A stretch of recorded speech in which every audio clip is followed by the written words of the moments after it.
ഭാരതത്തിന്റെ അത്യാധുനിക റെയിൽ ശൃംഖലയായ വന്ദേ ഭാരതിനെയും എഞ്ചിനീയറിംഗ് അത്ഭുതമായ ചെനാബ് പാലത്തിനെയും വാനോളം പുകഴ്ത്തി പ്രമുഖ പരിസ്ഥിതി പ്രവർത്തകൻ സോനം വാങ്ചുക്. ഡൽഹിയിൽ നിന്ന് ശ്രീനഗറിലേക്കുള്ള വന്ദേ ഭാരത് യാത്ര മികച്ച അനുഭവമായിരുന്നുവെന്നും ഭാരതീയ റെയിൽവേയുടെ ഈ നേട്ടത്തിൽ താൻ ഏറെ അഭിമാനിക്കുന്നുവെന്നും അദ്ദേഹം വ്യക്തമാക്കി.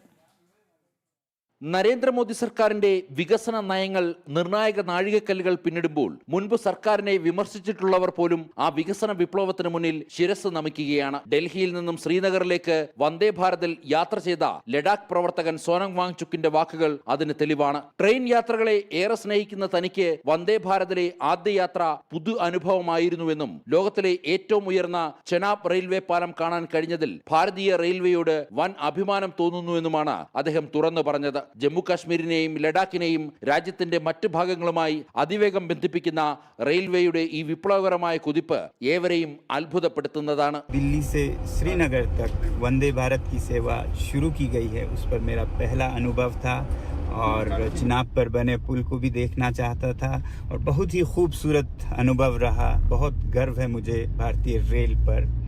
അതുമാത്രമല്ല, കേന്ദ്ര സർക്കാർ പാർലമെന്റിൽ അവതരിപ്പിച്ച പരീക്ഷാ പരിഷ്കരണ ബില്ലിനെയും വാങ്ചുക് സ്വാഗതം ചെയ്തു. രാജ്യത്തെ വിദ്യാഭ്യാസ രംഗത്ത് ഗുണകരമായ മാറ്റങ്ങൾ കൊണ്ടുവരാൻ കേന്ദ്ര ഭരണകൂടത്തിന് സാധിക്കുമെന്ന പ്രതീക്ഷയും അദ്ദേഹം പങ്കുവച്ചു. എന്നാൽ മോദി സർക്കാരിന്റെ അടിസ്ഥാന സൗകര്യ വികസനത്തെയും വിദ്യാഭ്യാസ നയങ്ങളെയും പ്രശംസിച്ചത് ചില ഇടത് ലിബറൽ മാധ്യമങ്ങൾക്കും പ്രൊപ്പഗണ്ട കേന്ദ്രങ്ങൾക്കും ദഹിച്ചിട്ടില്ല.